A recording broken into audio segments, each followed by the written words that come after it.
Taliban, is এবং মৌলবাদী শক্তির পদধ্বনি শোনা যাচ্ছে। বাংলাদেশে ইসকনে সন্ন্যাসী চিন্ময় কৃষ্ণ দাসের গ্রেফতারির পর থেকে দিকে দিকে হিন্দুদের ঘরবাড়ি, দোকানপাট, মন্দিরের উপর হামলা চালানো হচ্ছে বলে জানিয়েছে বাংলাদেশ সম্মিলিত সনাতনী জাগরণ জোট। বাংলাদেশের সংখ্যালঘু হিন্দুদের এই পরিস্থিতি নিয়ে চরম উদ্বিগ্ন কেন্দ্রীয় সরকার। ইতিমধ্যে মোহাম্মদ ইউনূস সরকারকে কড়া বার্তা দিয়েছে তারা। মঙ্গলবার রাতে বিদেশ মন্ত্রকের তরফে বিবৃতিতে বলা হয়, বাংলাদেশ সম্মিলিত সনাতন জাগরণ জোটের মুখপাত্র চিন্ময় কৃষ্ণ দাসকে গ্রেফতার ও জামিন নাকচ করার বিষয়টিকে গভীর উদ্বেগের সঙ্গে দেখা হচ্ছে। এই ঘটনার পর বাংলাদেশে কট্টরপন্থী গোষ্ঠীর দ্বারা হিন্দু ও অন্যান্য সংখ্যালঘুদের উপর হামলার ঘটনা ঘটেছে। সংখ্যালঘুদের বাড়িঘর ও ব্যবসায়িক প্রতিষ্ঠানে অগ্নিসংযোগ ও লুটপাটের পাশাপাশি চুরি, ভাঙচুর, মূর্তি ও মন্দির ভাঙচুর করার একাধিক ঘটনা ঘটেছে। এটা দুর্ভাগ্যজনক যে একদিকে যখন মূল অভিযুক্তরা এখনো অধরা, তখন অন্যদিকে একজন ধর্মীয় গুরু যিনি শান্তিপূর্ণ জমায়েতের মাধ্যমে যুক্তিসঙ্গত দাবি তুলছেন তার বিরুদ্ধে ব্যবস্থা নেওয়া হচ্ছে। শ্রী দাসের গ্রেফতারের বিরুদ্ধে শান্তিপূর্ণভাবে প্রতিবাদকারী সংখ্যালঘুদের উপর হামলার ঘটনার দিকেও উদ্বেগের সঙ্গে নজর রাখছে ভারত। আমরা বাংলাদেশ সরকারের কাছে হিন্দু ও সকল সংখ্যালঘুদের নিরাপত্তা নিশ্চিত করা ও শান্তিপূর্ণ সমাবেশ এবং মত প্রকাশের স্বাধীনতা অধিকার রক্ষা করার আর্জি জানাচ্ছি।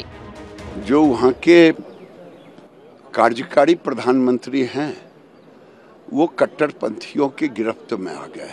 केवल हिंदू समाज को प्रताड़ित करना, इस्कॉन के नेताओं, धार्मिक गुरुओं को जेल में बंद कर देना, ये बता रहा है कि वहाँ भी पाकिस्तान की तरह कट्टरपंथी सरकार पे हावी हो गए हैं और ये संयुक्त राष्ट्र संघ को हस्तक्षेप करना चाहिए। বাংলাদেশে হিন্দুদের রক্ষা করার জন্য মোদী সরকারের কাছে কড়া পদক্ষেপের দাবি জানিয়ে কংগ্রেস সাংসদ প্রিয়াঙ্কা গান্ধী সমাজ মাধ্যমে লিখেছেন, বাংলাদেশে ইসকনে সন্ন্যাসীর গ্রেফতারি ও সংখ্যালঘু হিন্দুদের উপর লাগাতার যে হিংসার ঘটনার খবর সামনে আসছে তা অত্যন্ত উদ্বেগের। কেন্দ্রীয় সরকারের কাছে আমার আবেদন, এই বিষয়ে হস্তক্ষেপ করুন এবং সংখ্যালঘু হিন্দুদের নিরাপত্তা সুনিশ্চিত করার বিষয়টি বাংলাদেশ সরকারের কাছে জোরালোভাবে উত্থাপন করুন। কেন বাংলাদেশের হিন্দু সম্প্রদায়ের মানুষের উপর আঘাত নেমে আসবে এ কথা আমরা স্পষ্টভাবে কেন বলতে পারবো না। ধর্মনিরপেক্ষ ব্যক্তি, উদারবাদী মানুষ আজ বাংলাদেশে বিপদাপন্ন। যে এই ধরনের নির্যাতন, এই ধরনের হিংসা যেন বাংলাদেশে বন্ধ হয়। বাংলাদেশে যেভাবে হিন্দুদের উপর অত্যাচার হচ্ছে বা যেভাবে ইসকনের প্রধানকে গ্রেপ্তার করা হয়েছে, আমি ভারত সরকারের ব্যবস্থা নেওয়া। হিন্দুদের উপর লাগাতার অত্যাচার সত্ত্বেও এখনো পরিস্থিতি যে ভয়ঙ্কর তা মানতে নারাজ মোহাম্মদ ইউনূসের সরকার। ভারতের বিবৃতির পাল্টা বাংলাদেশের বিদেশ মন্ত্রকের তরফে দাবি করা হয়েছে, চিন্ময় কৃষ্ণ দাসের গ্রেফতারিকে একটি অংশ ভুলভাবে দেখানোর চেষ্টা করছে। আমরা অত্যন্ত স্পষ্টভাবে জানাচ্ছি, প্রত্যেক বাংলাদেশি নাগরিকের তার নিজস্ব ধর্মীয় উপাচার পালনের এবং বিনা বাধায় মত প্রকাশের অধিকার রয়েছে।